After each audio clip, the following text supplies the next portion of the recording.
Hello, everyone, and welcome back to another edition of the CalSoft podcast, your premier source for discussions on all things tech.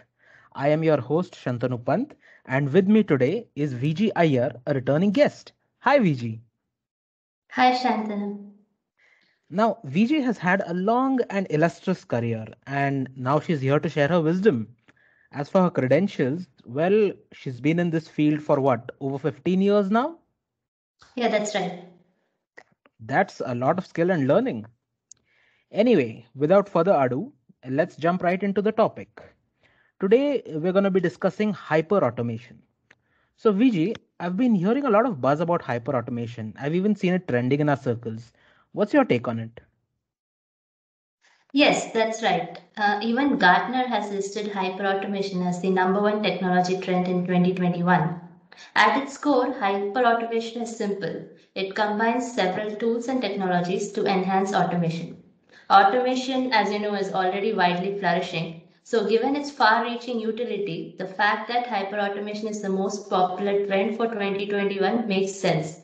To delve deeper, hyperautomation is experiencing rapid growth because the use of technologies such as RPA, AI, ML, and chatbots have gone up in the recent past, and hyperautomation deals with these technologies in a very sophisticated way. So, what exactly do you mean by sophisticated? Can you elaborate? Yeah, the crux of hyperautomation is to automate almost all day-to-day tasks in the business processes. So, as a professional, you are free to concentrate on other complex areas or tasks, which results in better cost savings. So, since all these processes cannot be automated using any single technology, hyperautomation gets different technologies together to make this happen. The main technologies used here are RPA, AI, and ML. These technologies come together to provide an intelligent and unified system that enables complete end to end process automation. I see. So, how many tools are used here? And is there like a sequence or a pattern that's followed usually? Yes, in addition to RPA, AI, and ML, analytics and code frameworks are also part of the automation. So, the typical components here are automation, orchestration, and optimization. So, let's Hmm. break them down.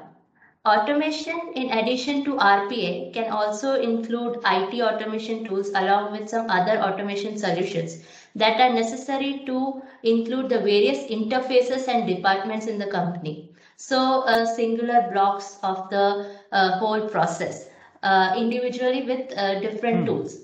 Now, orchestration tools helps in engaging the automation tools in a flow, or in other words, integrate the data from these automation tools which are based on different technologies.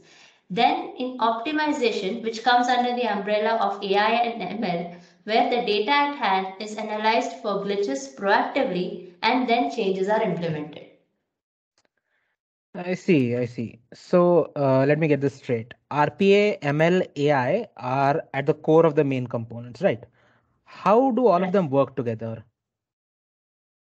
Okay, sure. You are right. The main components of hyperautomation are RPA, ML, and AI. RPA has been around for a while. It allows us to successfully automate tasks individually, but still, some human intervention is required.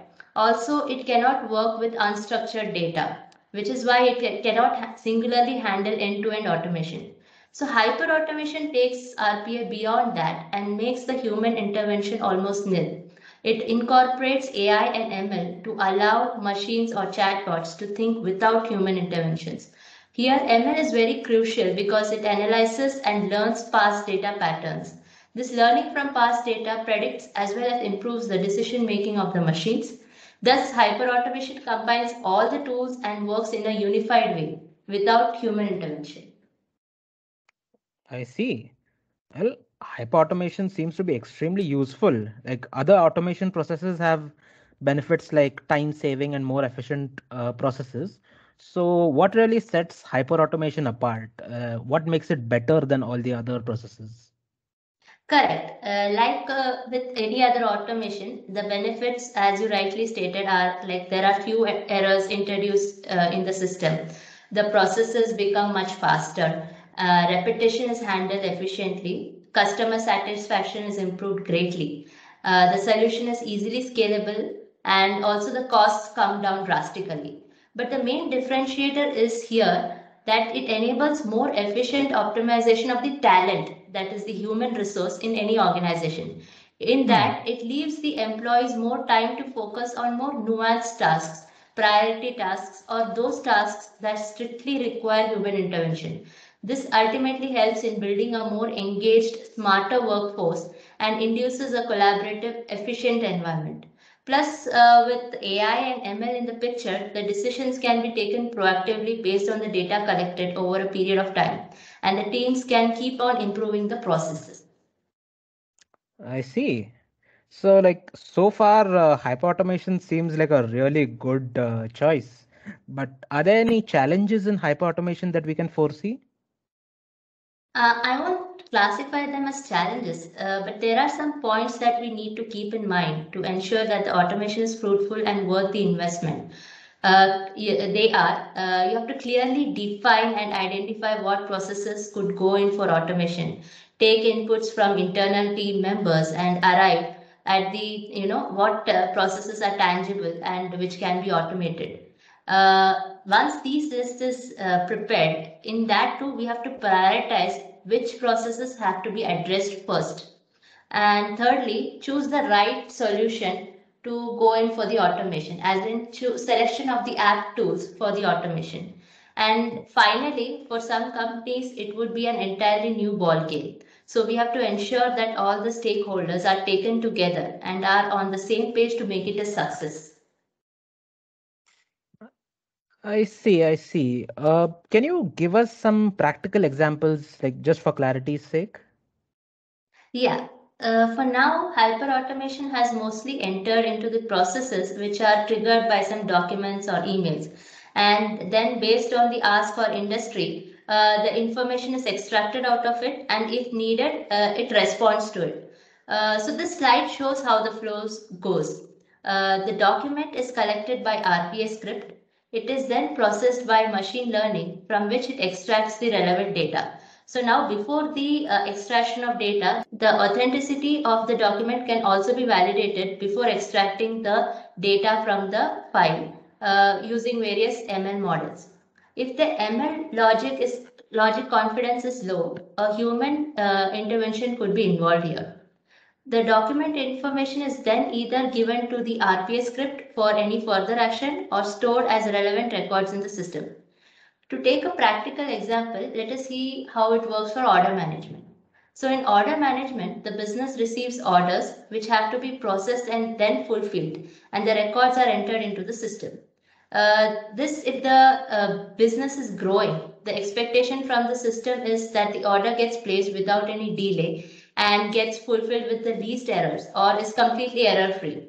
So companies need to have automation in place for these type of processes. So how can we go about it? The same analogy as we discussed before will work. Suppose an email is received for order management. The document here is the email. This is received by the RPA bot. This email, once received, will be then processed by machine learning to extract data, such as who the customer is, what the order is, what different type of items are ordered, the date, and more as per the offer to the customer. The data is then recorded in the ERP type systems. The RPA bit is then used to generate the invoice automatically as per the template, and then it is sent to the customer via email. The payment is also recorded as and when done. So you see, RPA and machine learning work here in the flow to achieve this end-to-end process. The use cases can be extended to various other domains like healthcare, financial industries, and etc. Okay, hyperautomation seems extremely useful. So, what's your prediction for hyperautomation? You've clearly studied this a lot, you know a lot. Where do you think it's going to go in the future? What does the future look like? Hyperautomation is still in a growing phase, but its future is really promising. Currently, there is some effort and planning required to set the automation in place, including the choice of tools, business strategy, etc. But once this is done, this technology is worth it. In fact, the major components, RPA and machine learning, are transforming at a higher rate every day. And we aren't too far away from the day when hyper-automation has flourished into almost all businesses. It's going to be a key mark in the history of digital transformation. I see, I see. Well, Vijay, I think that's all the time we have for today. This was an incredibly insightful discussion, and I'm sure the audience will be thinking over your insights for a long time to come. Thank you so much for agreeing to drop by and share all this. Thank you so much. I really hope to see you on the podcast again soon. Yeah, sure. Thank you. Thank you so much. Well, this has been the CalSoft podcast featuring Vijay Iyer. I hope all of you managed to get a clearer picture of the state of hyper automation as well as how it can help your business grow. Stay tuned for future podcasts where we explore the latest tech concepts and advancements. Thank you for listening.